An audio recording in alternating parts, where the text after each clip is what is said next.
स्वतंत्रता का सफर। प्रस्तावना।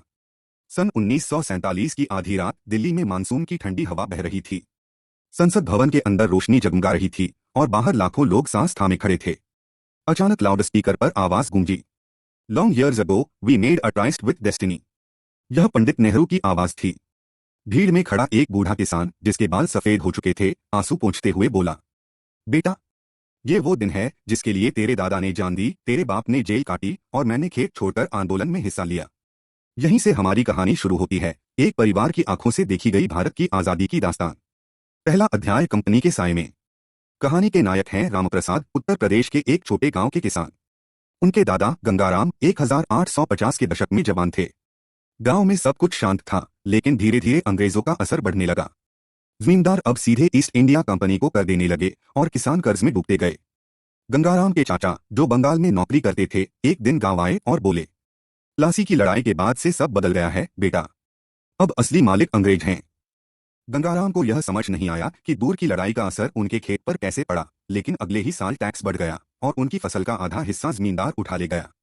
दूसरा अध्याय, 1857 की गूंज। 1857 की गर्मियों में गांव में अफवाह फैली कि सिपाहियों की नई राइफल की कारतूस में गाय शुकर की चर्बी लगी है। गंगाराम के रिश्तेदार मंगलू, जो मेरठ छावनी में सिपाही थे, ने पत्र भेजा, ये अपमान है भैया, हम बगावत करेंगे। कुछ ही हफ्तों बाद तोपों की आवाज और सैनिकों के नारों ने दिल्ली को हिला दिया, मारो फिरंगी को। गंगाराम ने भी गांव के युवकों के साथ पास के कस्बे में अंग्रेज चौकी पर धावा बोला, लेकिन विद्रोह कुचल दिया गया। कई लोगों को फांसी दी गई, गंगाराम को भी पकड़कर सालों तक कालापानी की सजा हुई।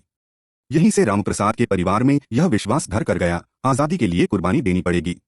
समय बीता, गंगाराम बूढ़े होकर लौटे और अब उनके बेटे हनुमान प्रसाद जवान हो चुके थे।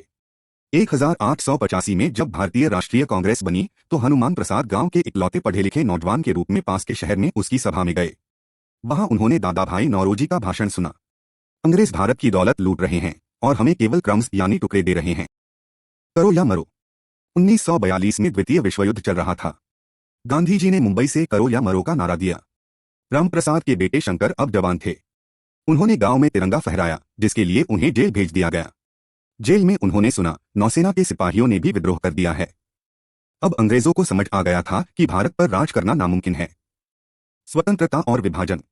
1947 की गर्मियों में खबर आई, भारत आजाद होने वाला है, लेकिन देश बंट जाएगा। गांव में खुशी के साथ डर भी था। पंजाब और बंगाल से खून खराबे की खबरें आ रही थीं। रामप्रसाद का एक रिश्तेदार, जो लाहौर में रहता था, मजबूर होकर अपना घर छोड़ आया। 15 अगस्त 1947, आधी रात को रेडियो पर नेहरू की आवाज आई, भारत की लंबी रात खत्म हो गई है और सुबह हो गई है।